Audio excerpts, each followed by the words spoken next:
ये जन्म भी दिखे, आगे के जन्म भी दिखे, पूर्णता के जन्म भी दिखे, पूर्णता के बाद जन्म होता ही नहीं वो भी दिखे। ऐसी जिनेंद्र भगवान की वाणी है, महावीर भगवान की वाणी ऐसी है। अब थोड़ी देर के लिए समझ लो कि अपन पर्यूषण पर्व शुरू हो गया हमने। पर्यूषण की जगह पर्यूषण वापिस मुड़ना है। जैसे अनादिकाल से चल रहा है उससे विपरीत धर्म। पर्यूषण में अधिकतर उपवास करते हैं शुरू के दिन, या फिर 14 के दिन करते हैं, है ना। दो चलती पद्धति हमारे इधर हिंदी भाई में शुरुआत में करते हैं, क्योंकि जोश रहता है ना, पर्यूषण आएगा तो फिर पहले दिन है उपवास में धर्म मान लिया जीवन में। अर्थ तो ये है कि उपवास में अपनी शुद्ध आत्मा के समीप प्रणति का वास करना, मूल प्रयोजन इतना ही है। क्योंकि आत्मा आनंद का दरिया है, शांति का समुद्र है, वितराग मूर्ति है। जैसा अनंत भगवान का है, सिद्ध भगवान का, वैसे ही आत्मा हर जीव का है। ये तो पहली बात है, सवे जीवा सिद्ध समान।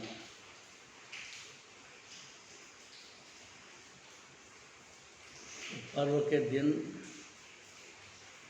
पद्धति ऐसी है कि बहुत संयम से लेना है। अब उपवास में क्या करना, ये बात इस गाथा में समझाना चाहते हैं। व्यवहार भी समझाएंगे, निश्चय भी समझाएंगे। गाथा है 158। अगर शास्त्र ज़्यादा हो तो दे दो हाथ में तो अच्छा है।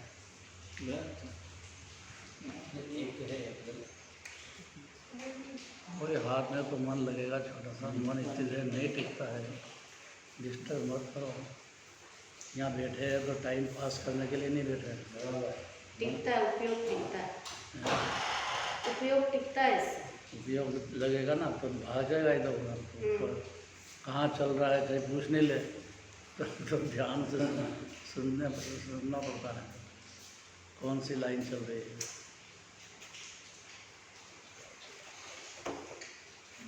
इसमें नहीं देखेगा भाई, बड़े अक्षर वाले आ रहे हैं। इसको क्यों लेते, बड़े अक्षर वाले आ रहे हैं, बहुत किताबें हैं।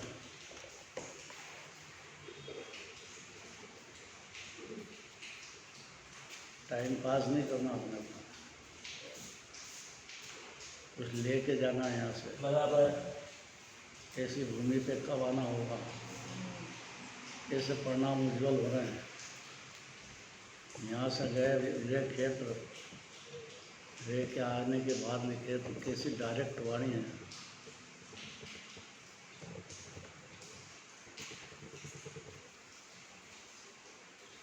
कुंदाचार्य की, और 1000 साल बाद अमृत चंद्राचार्य ने वो पकड़ ली वाणी को। देखो ज्ञान की ताकत। 1000 वर्ष पहले जो आचार्य कह के गए, लिख के गए, उसको 1000 साल बाद पकड़ लिया। है ज्ञान की ताकत। तो अनादिकाल का भी पकड़ सकता है जो कि क्या हुआ अपने साथ, किधर गए अनादिकाल में, कितने पंचवरावर्तन किए, कहाँ कहाँ भटके, कौन से जन्म धारण नहीं किए होंगे। मुझे मरे अनंत काल तक क्या अज्ञान के कारण, मिथ्या ज्ञान के कारण। ये हुई ना बात, दो ही है क्या?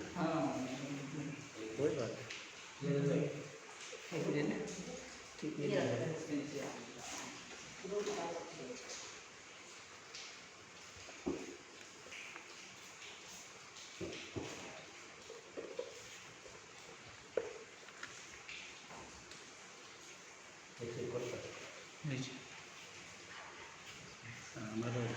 उसका भी तो आत्मानुशासन। ये चल रहा है अभी हमारा डेली में, हम लोग डेली पढ़ते हैं अच्छा, ये बहुत 200 बढ़िया श्लोक हो सवाल गए। है। बहुत अच्छी अपन चीज़। पिछली बार आए थे जब यही पूरा पढ़ के गए थे आत्मानुशासन अच्छा। यहाँ पर। हमारा इधर डेली में 200 श्लोक हो गए, 70 बाकी है। हाँ, बहुत अच्छी बात। प्रयोजन ये आत्मानुशासन आ जाए, उसका मतलब रत्नत्रय का जन्म हुआ। अनुशासन में आया कि रत्नत्रय का जन्म हुआ।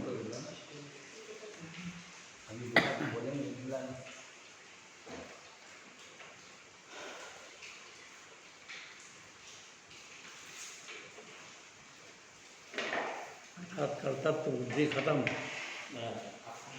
ज्ञातत्व का अमृत पीना चालू। इसका मतलब आत्मानुशासन आ गया।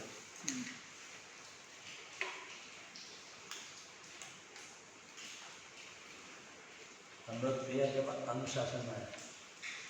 अर्थात मैं फर्द का कर्ता नहीं हो सकता। जी।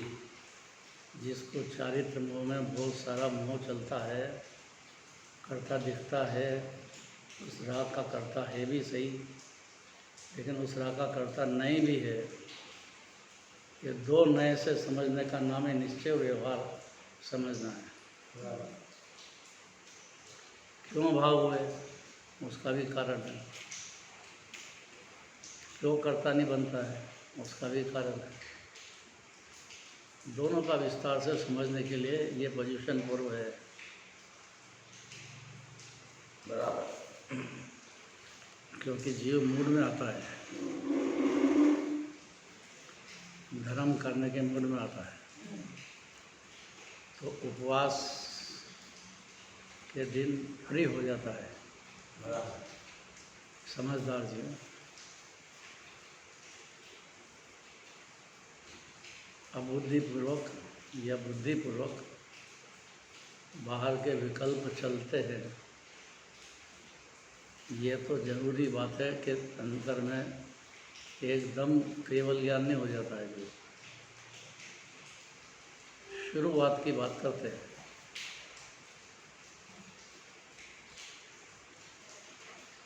बस इतना फर्क है कि अज्ञानी उसका कारण दूसरे को मानता है, ज्ञानी अपनी पर्याय में जो विभाव चलते हैं वो भूमिका के अनुसार होते हैं।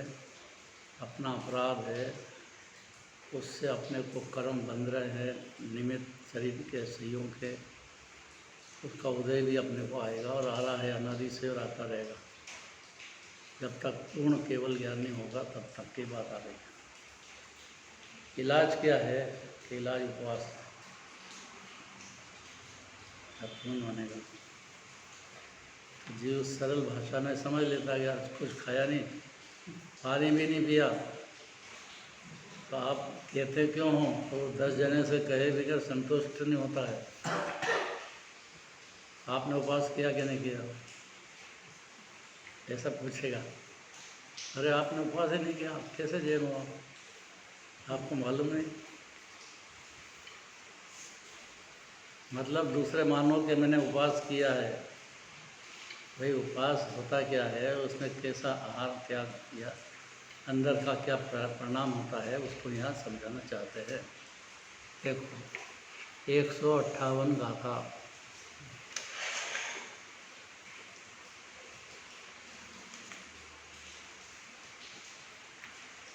अहिंसा परमो धर्म।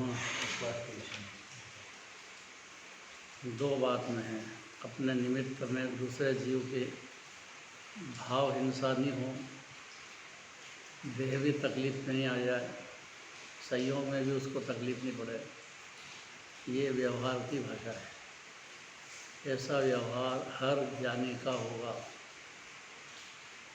वो ज़्यादा कष्ट में पड़ जाए, इसलिए उसकी भूमिका के अनुसार उसके जो आजीविका के जो साधन हैं उसमें बाधा नहीं पड़नी चाहिए।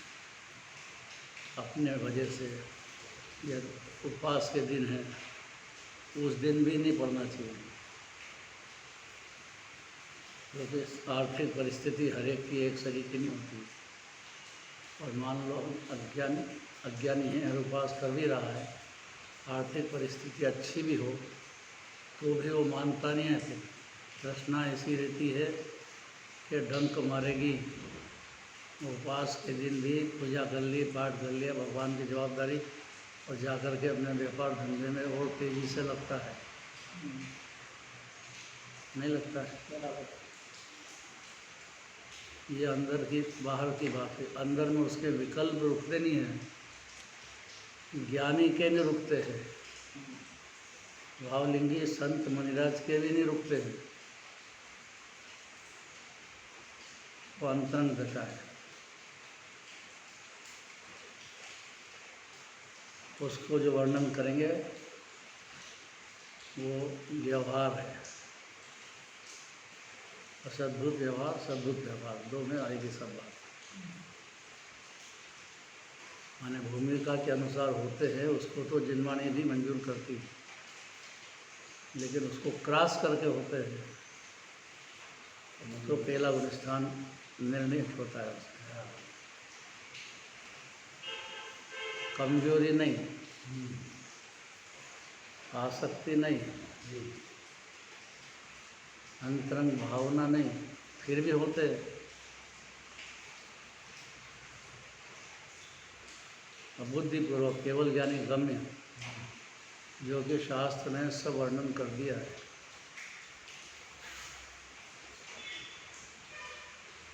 व्रति हो कि महाव्रति हो, अंतरंग में दोष नहीं हो, पूर्णता हो, तो केवल ज्ञान हो जाए। होते हैं कि नहीं, कैसे कंट्रोल करना, उसको सिखाना चाहते हैं।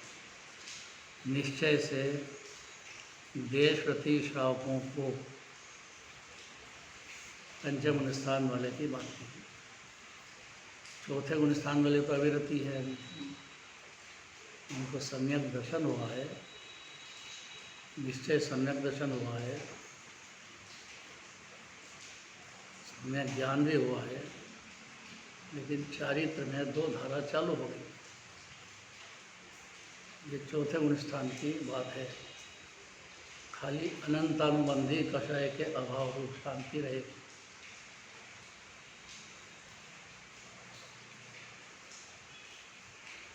क्योंकि कषाय अनादि से चली है, तो उसका क्रम भी है गुणस्थान के हिसाब से टूटेगी। उपवास का मतलब कि निश्चय से देशव्रती श्रावकों को भोग के निमित्त से स्थावर हिंसा होती है। भोग जिसको एक बार भोग करके और छूट जाए, तो भोग बने जिसको बार बार भोग करके फिर छूट तो उसी समय जाता है, फिर उसकी संतति चलती है। ये थोड़ी कठिन बात है, समझाना आपकी बात है। आपको क्या ये दोबारा बार बार भोगने में आए एक ही चीज़ जिसको आप डरो मत, शांति से समझाओ अच्छी तरह से। दोनों भोग और भोग को समझाना आपको। भोग हुआ था, एक बार यूज करके छोड़ दिया वो भोग, और वो भोग मतलब बार बार रिपीटेशन हो, एक ही चीज़ को दोबारा फिर भोग कर लिया, फिर भोग करे वो उपभोग। अब इसमें इससे जवाब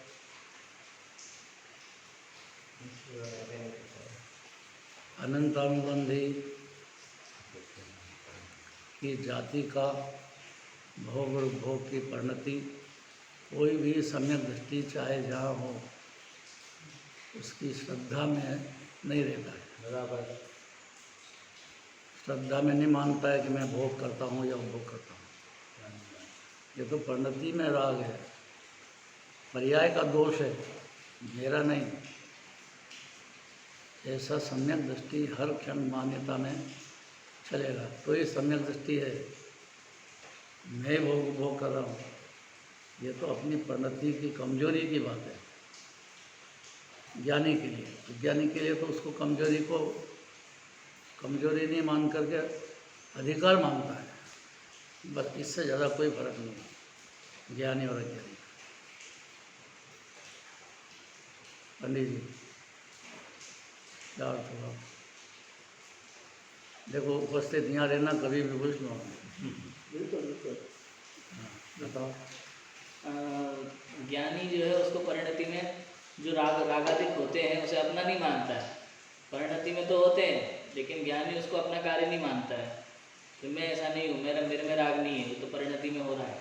श्रद्धा में अंतर नहीं पड़ता है उसके। और अज्ञानी जो है उस पर अपना अधिकार जमा लेता है, ये तो मेरा ही है, मैं कर रहा हूँ, ये मैं ही हूँ। तो फिर उसमें ज़्यादा होना चाहिए, सम्यक दृष्टि में बहुत कम होना चाहिए। दिखता तो उल्टा है। ये सम्यक दृष्टि के तो बहुत होते हैं। यहाँ तक कि 96,000 रानियाँ किसको कहते हैं? एक ही संभलती एक, तो 96,000 का कैसे एडजस्ट कर। ये तो एक उत्कृष्ट दृष्टांत है। बराबर। ऐसा कारण उसका है कि सम्यक दृष्टि हुआ है तो उसको उपादेय बुद्धि से पुण्य पाप भाव नहीं होते, है बुद्धि से होते हैं। इसलिए उसकी अंदर से जान निकल गई, लेकिन होते तो है पुण्य भाव बहुत, लेकिन है जानता है उसे, उपाधि नहीं मानता। हाँ, पुण्य मानने उसका फायदा कितना हुआ? बराबर। कि वो जो भाव हुआ है पुण्य भाव, वो उसका उदय मान चाहता नहीं है, लेकिन चूंकि हो गया है तो उसका फल है, बिगड़ रहेगा नहीं। आता है तो उसके अंदर उपास करता है। ये बाहर क्षण खाली पोल्यूशन पर की बात नहीं है,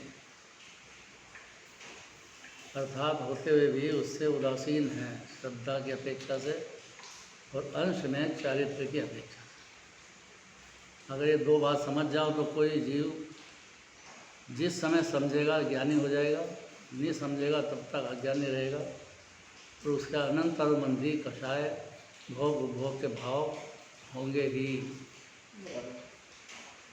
कुछ तो उसको दिखते हैं खुद को, मेरे में हो रहे हैं, कुछ ऐसे हैं जो उसको नहीं दिखते हैं।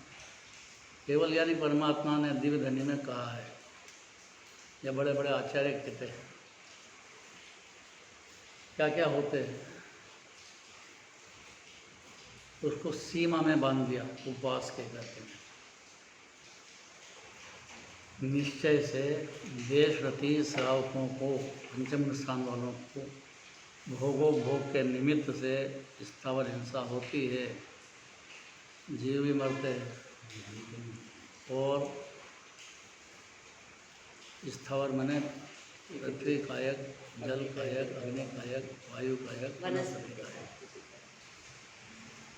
एक जगह बेचारे चलने आगे गमन शक्ति उनकी होती नहीं, उसी में जन्मते वही मर जाते, फिर जन्मते फिर मर जाते। एक सांस में 18 बार हो जाता है। बराबर।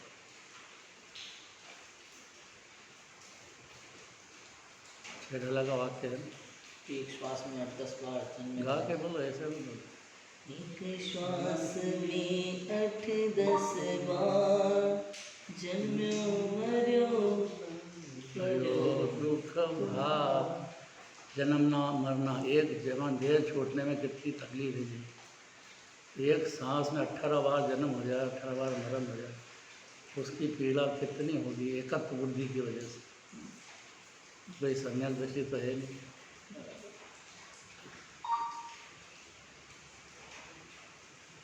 तो सम्यक दृष्टि को एकंदरी में जन्मता नहीं, उसको तो स्वर्ग का रिजर्वेशन हो गया। पहले आयु नहीं बंदी हो, तो आयु बन गई हो तो उसको रहना पड़ता। ये उसको पता नहीं कि आयु क्या बन गई है, उसको क्या सम्यक दृष्टि को मालूम नहीं है। लेकिन अपने परिणाम के हिसाब से उसको लग जाता है। वज्यूषण पर्व में तो सावधान हो जाता है, तो उसको उपवास के अंदर क्या परिणाम हो रहे हैं ऐसा वो जानता है। तो जो चोर होता है उसको मालूम पड़ा कि गर्दनी जाग गया है तो चोरी करना बंद कर देता है। ऐसा उपवास के दिन सावधान हुआ है जो, उसको अनंत अनुबंधी कषाय ज्ञानी है तो अनंतानुबंधी कषाय के चोर प्रवेश नहीं कर सकते। जागृत है। जागृत है, चोर समझ गया है, ये जागृत है, अभी मेरे को पकड़ा देगा, पुलिस में दे देगा, पिटाई कराएगा। ये तो बाहर की बात है, तो अंदर में भी भागना चालू हो जाता है, चोरी करना बंद कर देता है। इतना तो सम्यक दर्शन का प्रभाव है, गजब। गजब ही है। मामूली बात नहीं है कि जीव अपने को आत्मा मान ले, शरीर नहीं होंगे, बहुत बड़ा पुरुषार्थ है इसमें। इसलिए पंचम गुण स्थान से बात शुरू करी, चौथे में तो परिणति कंट्रोल में नहीं है, विचारित्र की। देश प्रति शासकों को भोग में निमित्त से स्थावर हिंसा होती है, क्योंकि वह त्रस हिंसा से तो पूर्ण रूप से त्यागी ही है। त्रस हिंसा के लिए तो बचते ही है बुद्धिपूर्वक।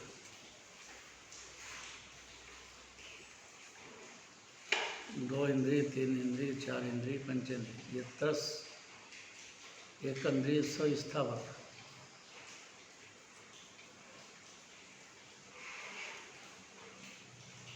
तो सम्यक दृष्टि अपने शरीर के सब जीव देखता है, इसलिए वो सावधान हो गया है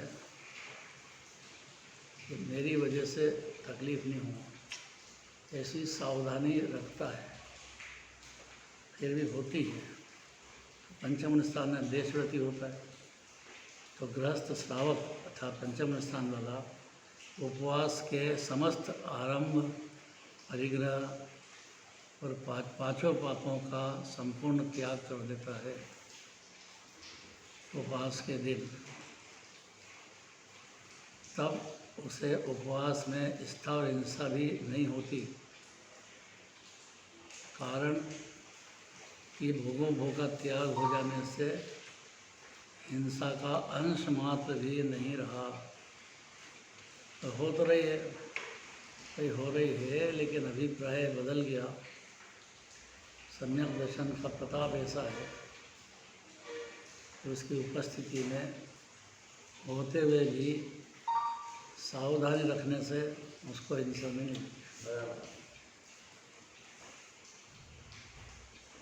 ये श्रद्धा का बल है कि ज्ञान का विचारित्र? ये जो हिंसा होते हुए हिंसा नहीं हो रही है, ये श्रद्धा का कि ज्ञान का विचारित्र? सम्यक दर्शन का प्रताप है एक बात, उसी समय सम्यक ज्ञान हो गया है जी। और सम्यक ज्ञान ये बात जानता है, सावधानी रखेगा, भले अविरत ही हो, लेकिन उसको जीव दया आ गई है जी। आप समान सब ही जीव जान, ऐसा उसको अपने को आत्मा मान लिया। तो जगत के कोई भी देहधारी जीव हो, उसको आत्मा देखने लग गया हो। जी। ये ज्ञान कला ऐसी है।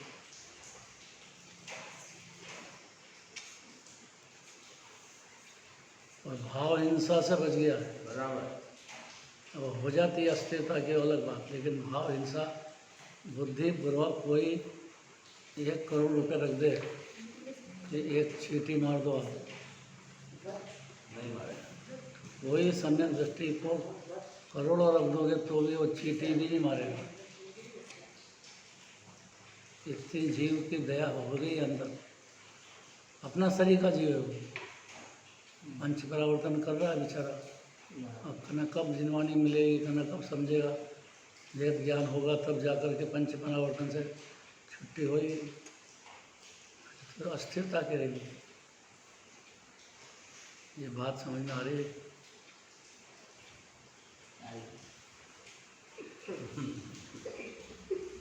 आएगी क्यों बोलते हो, आ रही है बोलो। अरे अरे अरे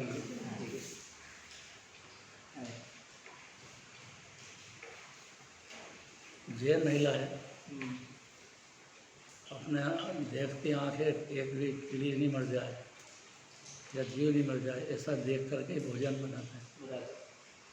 और झाड़ू निकालते हैं तो हाथ से कितनी कीड़ी मर रही है, दिख रहा है कि नहीं मारना है, मर रही है। भोजन बनाना है, अग्नि का एक जीव मरेंगे कि नहीं, जलाओगे तो मरेंगे, बुझाओगे तो मरेंगे। अब करें क्या? तो जितना बनता है उतना सावधानी रख सकते हैं, और तो क्या करें।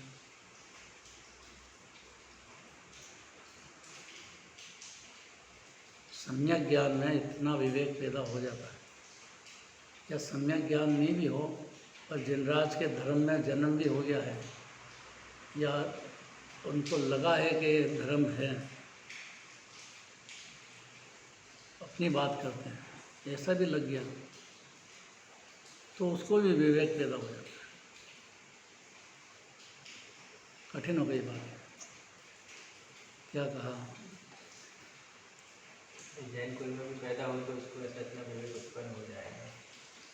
नहीं हुई तो पैदा नहीं हुआ, दूसरी जगह हो गया तो उसको जहाँ होगा उसका उस हिसाब से वो क्या करेगा। नहीं। अगर जैन कुल की संगति थोड़ी लोगों की मिल गई उसको, जब भी सोचो तो भी उसका नकल कर लेगा।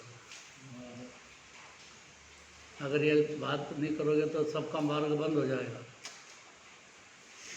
जीव तो है ना सब, संगति में आया है, उसको लगा, अच्छा लगा, अनुमोदन किया, कृतकारी अनुमोदन का फल तो लगता ही है। कौन आया? एक मिनट का।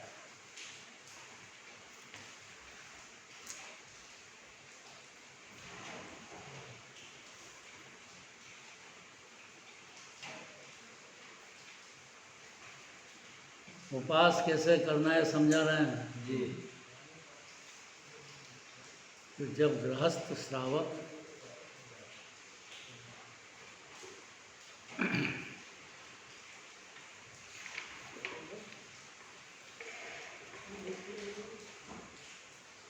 इसके 158 देशव्रती श्रावक की बात करते हैं, पंचम स्थान वाले।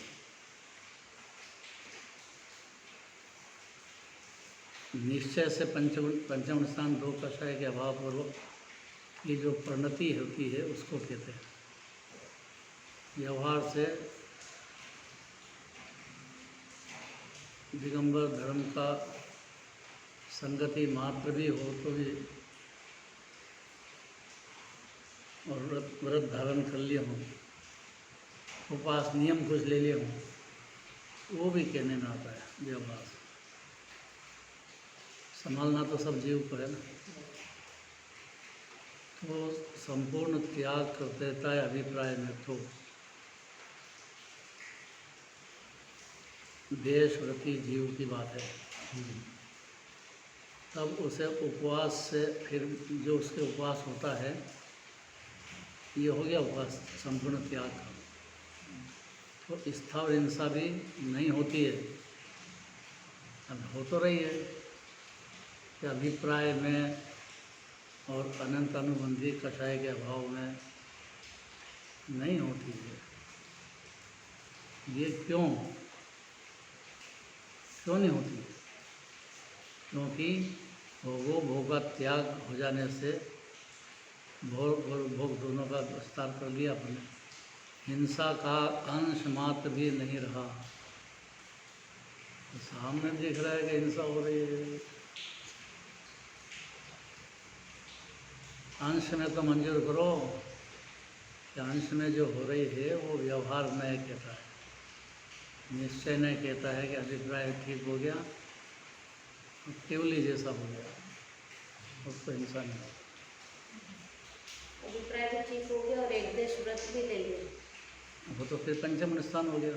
चौथे गुणस्थान वाला कोई इच्छा से थोड़ी करेगा। मेरे पास देशव्रती व्रत है, देशव्रती ये देशव्रती को तो नियम के दिया, और चौथे गुणस्थान वाले को अभिप्राय तो है, नियम नहीं है, अविरति है। लेकिन अविरति होने का मतलब ये थोड़ी कि छूट है,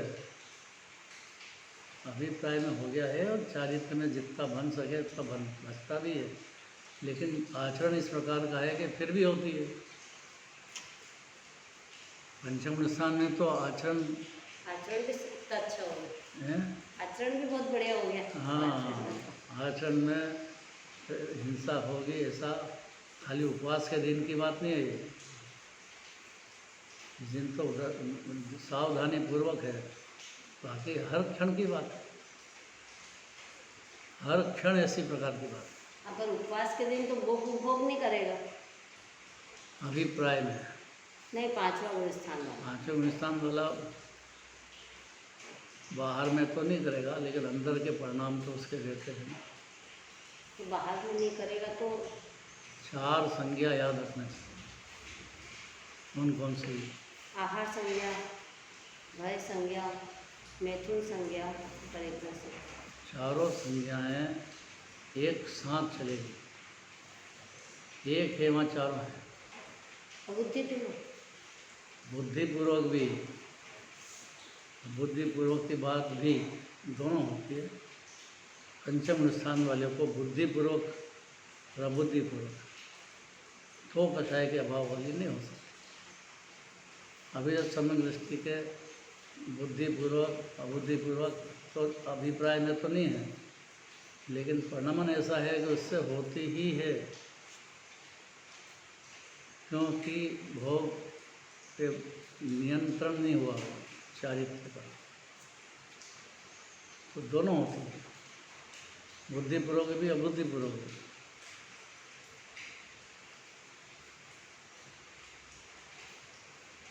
व्यापार है तो अंदर उसको अंतर में चलता ही रहता है, लेना है, बेचना है, तेजी हो गई, मंदी हो गई, सरकार ने ये लगा दिया, आप क्या करेंगे, ऐसे ऐसे नए नए नियम कर दिए। चाहता तो नहीं है, लेकिन अभिप्राय में तो नहीं है, लेकिन अगर हो गया है तो उसका दंड होता है। राज्य भी दंड देते हैं, सरकार भी, और उसको जाना पड़ता है जेल में।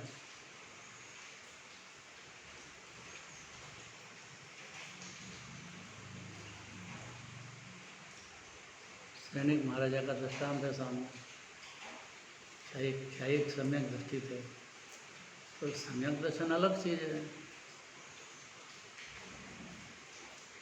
आप घात का भाव हो गया, आत्महिंसा मतलब अपने हाथ से अपने शरीर को ख़त्म करने का सहन नहीं होता है, ऐसे उदय आ जाते हैं। नरक का उदय आ गया तो नरक में गए, क्षयिक सम्यक दृष्टि, तो मारकाट वहाँ होएगी कि नहीं होएगी, और सम्यक दर्शन क्या कर सकता है? इस सम्यक दर्शन को भेद ज्ञान करा देगा बस। बाकी जितना परिणति में कषाय रही, जोड़ान रहा, बुद्धिपूर्वक या बुद्धिपूर्वक, उसका दुख भी होगा, बंध भी होगा, उदय फिर आएगा। ये सिद्धांत बदलेगा कभी? तो उपवास के दिन तो कम से कम सावधान होता है, ये इसकी बात चल रही है। ये बुद्धि अबुद्धिपूर्वक उसकी परिणति में चल रहा है, ये मानेगा, उससे बचने के लिए जितना प्रयत्न कर सकेगा वो करेगा। बाकी का जो रह गया है उसको अपनी कमजोरी समझेगा, उसको दूर करने का अंदर अभिप्राय हो जाने से मौका ढूंढता ही जाएगा, जैसा बनेगा वैसा संभलता जाएगा। इस उसे चौथे गुण स्थान से गुजरना पड़ेगा। चौथे गुण स्थान से आत्मा मान लिया तो सावधान हो गया। मूल तो बात ये है, इसका जो गुरुदेव कहते हैं बार बार, तो बात छोटी नहीं है, वो अनंत पुरुषार्थ है जो वो सम्यक दर्शन में अनादि के आदतें हैं, अनादि के फुटे हुए सुख बुद्धि है, सुख बुद्धि में सब आ गया। भाई सुख है ही नहीं, जड़ में चेतन सुख की खान है, ये बात नहीं समझ पाया। बाहर ढूंढता है बेचारा, क्या करे, है ही नहीं। ज्ञानी के सुख बुद्धि नहीं है, आसक्ति है।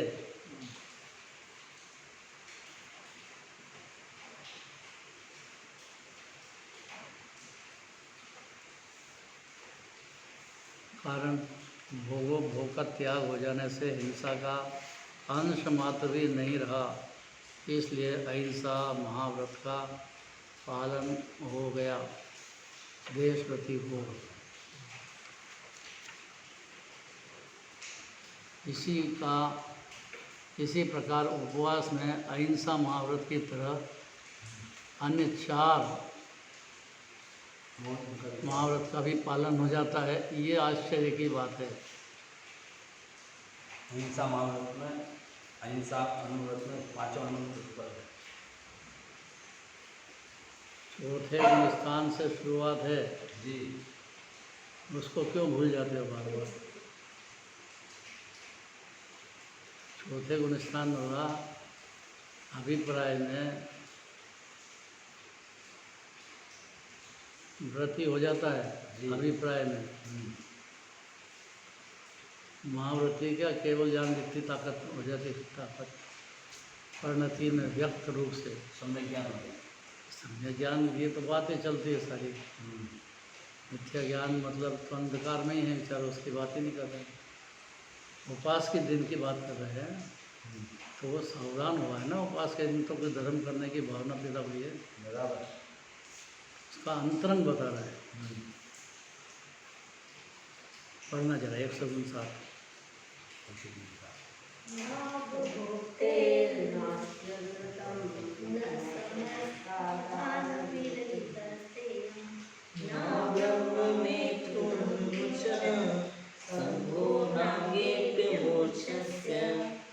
जो उपवासधारी पुरुष के वचन गुप्ती होने से असत्य वचन नहीं, ये तो वचन की बात होगी कि वचन गुप्ती का मतलब भाषा ऐसी नहीं निकलेगी कि जिससे दूसरे जीव को उसकी पोल खोले। दूसरे की पोल खोलने में सावधान हो जाओ। वो चेतन है और ज्ञानी है कि अज्ञानी है, आपकी ताकत नहीं है उसको देखने की। बाहर से उसका दिखेगा कि भाई वो झूठ तो नहीं बोलता है, ऐसा झूठ तो नहीं बोलता है दूसरे को तकलीफ हो जाए, ये समझ सकते हैं ना। सम्यक दर्शन होते से ही ये गुण भी प्रकट हो जाएगा कि भूल के भी दूसरे की बुराई करेगा नहीं। कदाच कोई कारण से हो गई तो उसका खेद बरतेगा। कोई भी जीव भगवान आत्मा, उसका अभिनय कैसे करे? परमात्मा विराजमान है, ये तो पहले जब तो ज्ञानी हुआ है। अज्ञानी भी हो तो इतना तो समझता है कि जीव हिंसा नहीं करना है। नामधारी जैन भी अनिमति में भी समझते हैं इतना तो। लेकिन उपवासधारी जो पुरुष है उसको वचन गुप्ती होने से असत्य वचन नहीं है, संपूर्ण अदत्ता दान के त्याग से चोरी भी नहीं है, मैथुन के त्याग से अब्रह्मचर्य नहीं है, और शरीर से ममत्व न होने से सम्यक दर्शन होने की वजह से शरीर से ममत्व माने मेरा ही है, मैं हूँ, ये हट जाना है। तो उसको परिग्रह भी नहीं है शरीर का भी। अब इसमें कितना भूसा है, सब खुलासा कर देना पंडित जी को।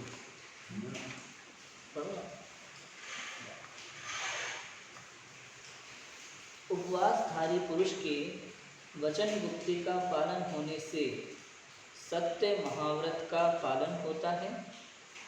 बिना दी हुई समस्त वस्तुओं के ग्रहण करने का त्याग होने से अचौर्य महाव्रत का पालन होता है।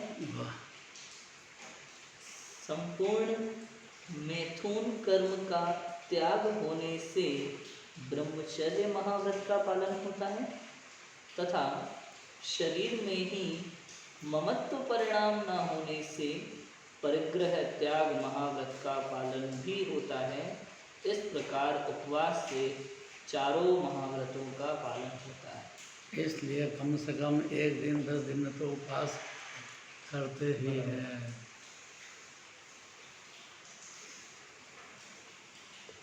शील सप्तमी आती है ना, बच्चियाँ उपवास करती हैं।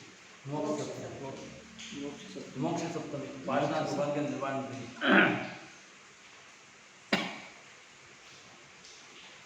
उपवास के इन दिनों में भी करती है, हाँ और वैसे भी वो तो नियम है, मोक्ष सप्तमी। मोक्ष सप्तमी का तो नियम है।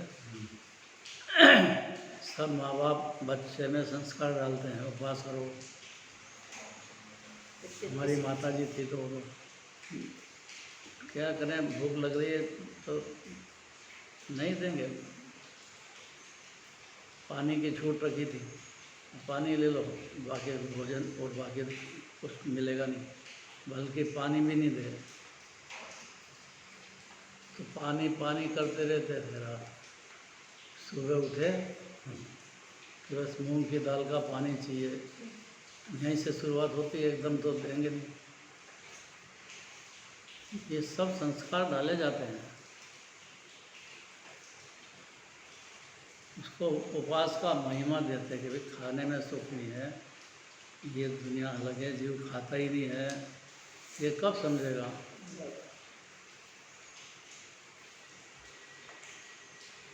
इसी तरह चोरी भी नहीं होगी, मैथुन संज्ञा भी नहीं उस समय होगी।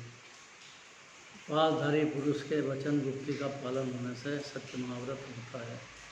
संपूर्ण मैथुन कर्म का त्याग होने से ब्रह्मचर्य महाव्रत का भी पालन होता है तथा शरीर से में ही ममत्व परिणाम न होने से परिग्रह त्याग महाव्रत का भी पालन हो जाता है। ये तो पांचों मुनिराज के होते हैं, तो मुनिराज के पूर्ण रूप से पालन होता है। पंचम स्थान वाले के व्रत के हिसाब से पालन होता है, देश व्रत। चौथे गुरुनाथ का अभिप्राय में पालन होता है, लेकिन होता है हर क्षण, खाली पोजिशन पर्व की बात नहीं है ये। ज्ञानियों के, अज्ञानी के पोजिशन पर्व में भी संस्कार डाले जाते हैं। और यहाँ कोई शंका करे कि श्रावक को भी महाव्रत है और मुनिराजों को भी महाव्रत है, तो दोनों में क्या अंतर है? बस ये आखिरी प्रश्न है ये। क्या आपने महाव्रत के लिया, उपवास के दिन को महाव्रत तक कोई संज्ञा दे दी, तो चौथे गुणस्थान वाले भी श्रावक होते हैं, पंचम स्थान वाले भी श्रावक होते हैं, ये अज्ञानी भी श्रावक होते हैं। और मुनिराज के महाव्रत होते हैं, वो भी महाव्रती होते हैं। तो उनके महाव्रत में और ये अनुव्रत में फर्क क्या हुआ? ये जोरदार प्रश्न का खुलासा करो। प्रश्न बोलिए। प्रश्न बोलूं? अब यहाँ कोई शंका करता है कि श्रावक को भी महाव्रत है और मुनियों को भी महाव्रत है, तो दोनों में अंतर क्या है?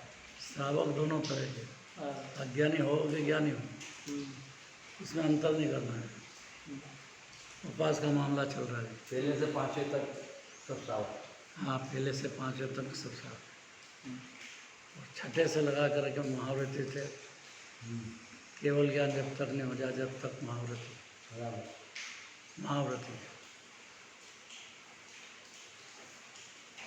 केवल ज्ञानी परमात्मा के तो पूर्ण व्रत हो गया, इसलिए उनका तो पूर्ण अभाव हो गया। ये साधक दशा है। 11वें गुण शाम तक साधक दशा मानी जाती है। 12वें में तो बचे ही नहीं ना, बुद्धिपूर्वक राग रहे तो साधक, राग खत्म ही हो गया महाभारत। जो 10वें तक हुआ, 10वें तक है बुद्धिपूर्वक राग। हाँ, 11वें तक, 11वें से गिर जाते हैं। 11वें से गिर जाते हैं। गिर गया अनंत जीव, जरा सब राग के उपाधि था ही कि छठा स्थान रह गया, और ज़्यादा रह गए तो 5वां रह गया, चौथा रह गया। और अगर ज़्यादा ही डूब गए ये तो पहला रह जाएगा, रह गए ऐसे अनंत हो गए। सिद्धांत है ये। वहाँ तक पहुँच के सीधा नीचे, हैं? वहाँ तक पहुँच के बिल्कुल सीधा नीचे। देखो इसका मतलब कि कितना एक एक परिणाम का, उसके स्थिति का, कौन से गुणस्थान में कितनी है, तो गुणस्थान। अब उससे ज़रा से चीज़े तो गुणस्थान नीचे गिरेगा कि नहीं गिरेगा? आप सीढ़ी से चल रहे हैं, तो आपको ज़रा सी सावधानी, चुके हुए पैर फिसला तो सीधा नीचे आएगा। सीधा नीचे। अगर मान लो कोई ने पकड़ा दिया बीच में सांस थाम लिया तो थोड़ा, तो टूट जाए। लेकिन गिरता तो या तो चढ़ जाओ या गिर जाओ, तो ही रास्ता है। बराबर होता है कि नहीं होता है? होता है, गिरे भी हो गया एक आध बार पे आप। हो सकता है। बचपन में बचपन में सभी गिरते हैं। बचपन में दीदी ने गिरा दिया था एक बार गोदी में से। हैं? बचपन में दीदी ने गोदी में से गिरा दिया था एक बार, डोली से? गोदी में से, गोदी में से, बहन है, गोदी में। इनकी बहन हाँ, गोदी में से। हाँ चंचल रहता है ना, हाँ उछाल मारता है वो, बराबर। उसके बंधन स्वीकार नहीं है। माँ पकड़ के रखे, छाती से चिपका के रखे, तो उसको स्वीकार नहीं, अंदर फ्री होना चाहता है, स्वभाव ऐसा है। बराबर।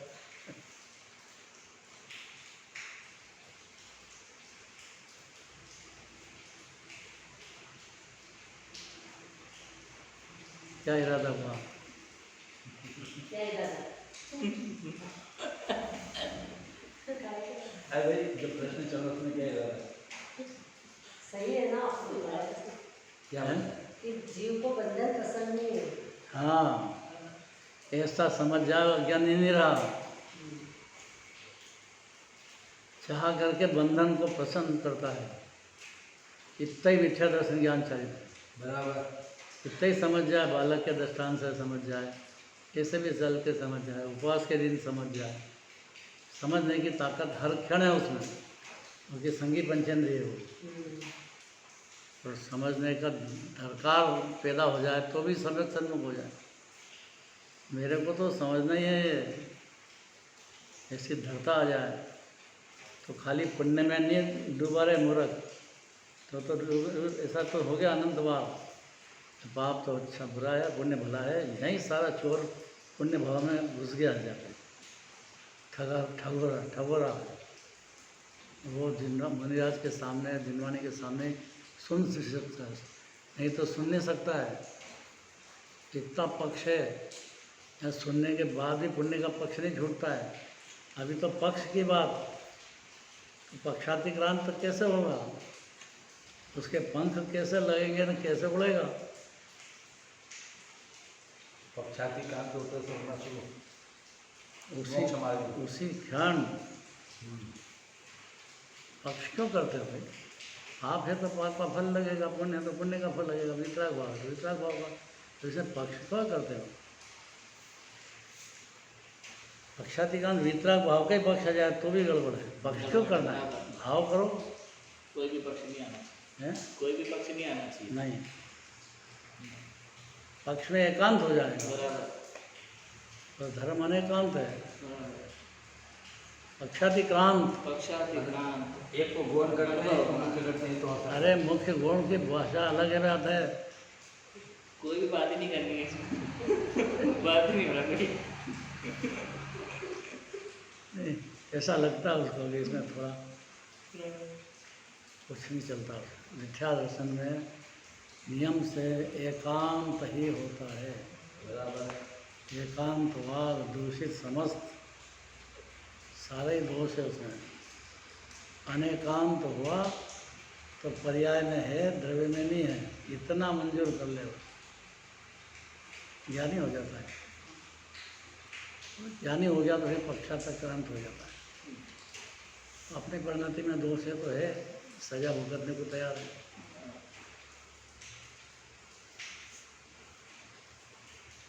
जो चोर है ना, पकड़ में आ जाता है तो वो नाराज नहीं होता, वो तो समझता है कि भाई इनका पुलिस वालों का काम ही पीटना है, तो उसको पुलिस वालों पे द्वेष नहीं होता है। वो तो अपनी मेरे भाव करे है, मेरे करा है, तो इनको तो रखा ही इसलिए।